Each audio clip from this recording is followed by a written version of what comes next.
Há um momento na vida de qualquer líder em que o silêncio ao redor deixa de ser paz e passa a ser um aviso. É quando você percebe que ninguém questiona suas decisões, ninguém corrige seus erros, ninguém mostra o que você não quer ver.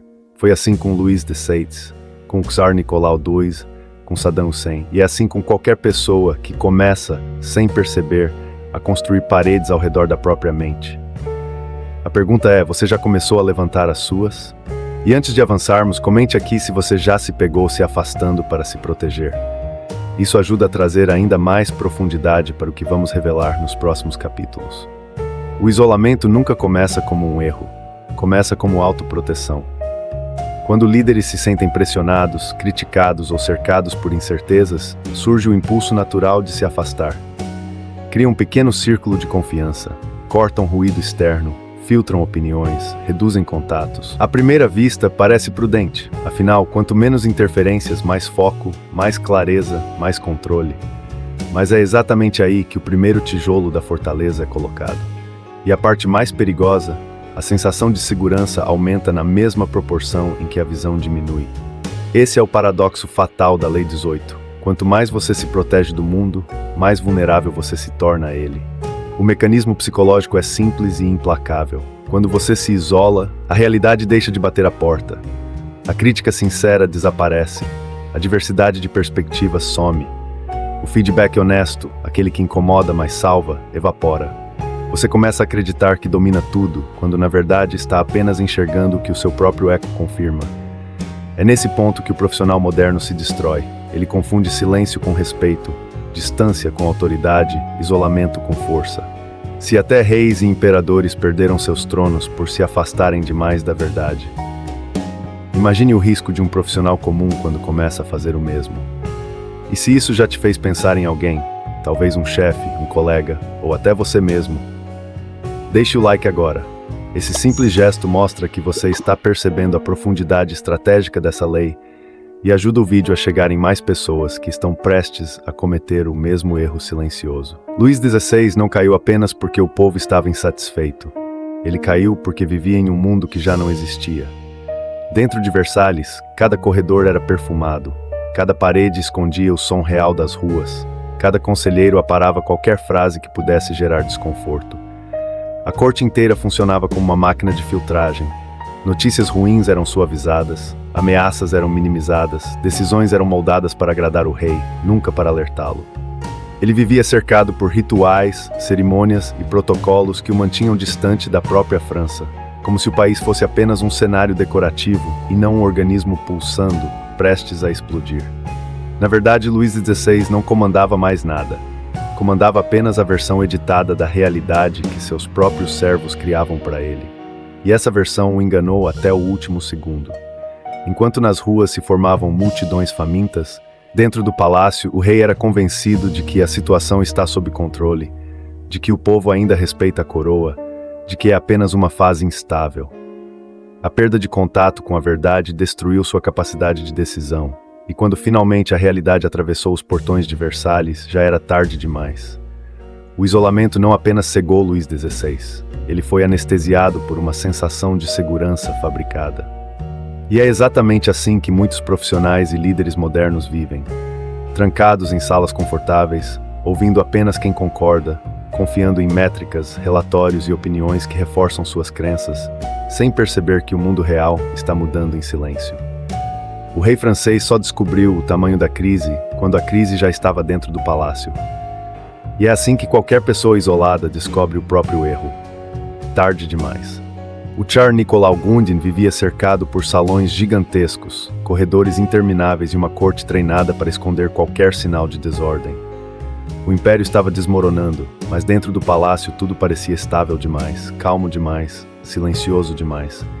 E todo silêncio excessivo ao redor de um líder é sempre sinal de perigo. Os conselheiros do czar filtravam tudo. Relatórios eram suavizados, críticas eram escondidas, fracassos eram maquiados. Todos tinham medo de decepcionar o imperador. Então criaram para ele uma Rússia imaginária. Uma Rússia onde o povo ainda acreditava, onde as fábricas ainda produziam, onde a revolta era apenas ruído. E Nicolau, isolado, acreditou. Ele passou anos convencido de que governava um império sólido, quando na verdade governava apenas uma narrativa confortável. Sua fortaleza não era feita de pedra, mas de informações falsas que o mantinham protegido e completamente cego. Quando ele finalmente percebeu o nível real da insatisfação, o país já havia se tornado um caldeirão fervendo. A distância entre ele e o povo era tão grande que ninguém mais estava disposto a lutar por ele. A frieza da realidade só chegou quando já era irreversível, quando multidões exigiam seu fim, quando até seus próprios aliados o abandonavam. E aqui está o ponto mais cruel dessa história. Quanto mais o czar confiava na bolha informativa que o cercava, mais rápido perdia o controle do próprio destino. Muitos profissionais vivem a mesma dinâmica, rodeados por pessoas que evitam dizer verdades difíceis, relatórios que escondem sinais vermelhos, colegas que empurram problemas para manter o clima leve. A queda sempre começa assim, com uma sensação confortável de que está tudo bem quando nada está. Quando a informação ao seu redor é sempre positiva, você não está sendo respeitado, está sendo deixado sozinho para cair. Saddam Hussein não governava apenas um país, governava um ambiente onde a verdade havia sido oficialmente proibida. Dentro de seus palácios, ninguém ousava discordar. Generais mentiam para não serem punidos. Ministros inflavam resultados para sobreviver. Relatórios eram redesenhados para parecerem triunfos. A informação que chegava até Saddam não era um reflexo do Iraque, era um reflexo do medo. Ele acreditava que seu exército era forte quando já estava enfraquecido. Acreditava que o povo ainda o apoiava quando boa parte tinha desistido dele. Acreditava que tinha aliados fiéis quando muitos apenas esperavam a oportunidade certa para abandoná-lo. Sua fortaleza não era física, era emocional e informacional. Ele criou um ecossistema onde a verdade não podia entrar, e qualquer líder que elimina a verdade cria sua própria execução. O mais irônico é que Saddam se achava mais seguro justamente nos momentos em que estava mais vulnerável. Cada camada de isolamento reforçava sua crença de que estava no controle. Cada voz silenciada removia um alerta que poderia salvar sua posição. Cada decisão tomada com base em adulações o empurrava mais fundo em direção ao colapso. E quando a realidade finalmente atravessou as paredes do palácio, veio com força total. Não havia aliados, não havia estratégia, não havia ninguém disposto a arriscar a própria vida por um líder que há muito tempo havia deixado de ouvir. E é aqui que a história se torna uma advertência direta para qualquer profissional. Quando você cria um ambiente onde só escuta o que quer, você se transforma no último a saber do problema que vai te derrubar. O isolamento sempre dá a sensação de força, até o dia em que você descobre que ela era apenas o silêncio antes da queda. A queda de líderes isolados não pertence apenas aos livros de história. Ela se repete hoje, dentro de escritórios modernos, salas de reunião luxuosas e startups avaliadas em bilhões. Adam Neumann, por exemplo, construiu ao redor de si uma bolha tão densa quanto qualquer palácio real.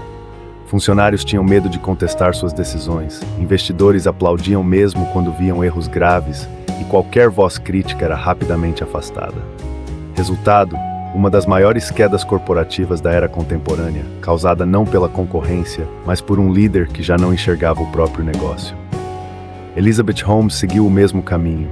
Criou uma cultura onde discordar era traição, onde demonstrar dúvidas era sinal de fraqueza e onde os relatórios eram moldados para confirmar sua visão. Ela não apenas se isolou, obrigou todos ao redor a viver dentro da sua fortaleza mental. Quando a realidade científica finalmente colidiu com a fantasia corporativa, não havia ninguém para defendê-la, porque ninguém havia sido ouvido antes. E o mais importante, em todos esses casos modernos, o isolamento não começou com arrogância, começou com medo. Medo de admitir erros, medo de perder a imagem de genialidade, medo de reconhecer que não tinham todas as respostas. Esse medo cria a fortaleza, e a fortaleza cria a queda.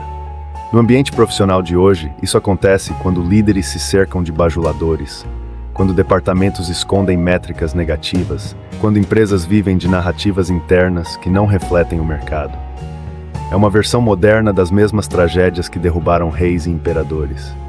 E aqui está o ponto que muitos não querem admitir. Quando tudo ao seu redor parece perfeito, o risco é máximo, porque ninguém está te mostrando a rachadura que já começou na base. O isolamento não chega de repente, ele se constrói de forma quase invisível. E a única maneira de evitar a queda é identificar os primeiros sinais, antes que eles se tornem uma muralha completa ao redor de você. O primeiro sinal é simples: você começa a evitar feedback. Críticas passam a parecer ataques pessoais. Opiniões contrárias soam como ameaças. Você se sente cansado de escutar os outros e começa a preferir apenas sua própria voz. É sutil no início, mas devastador no longo prazo. O segundo sinal aparece quando você reduz seu círculo de conselheiros. Pessoas diferentes, com visões complementares, começam a ser substituídas por aqueles que sempre concordam.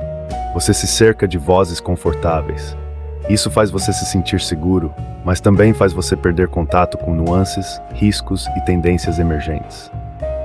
Outro sinal crítico: sua tomada de decisão passa a depender de informações cada vez mais homogêneas.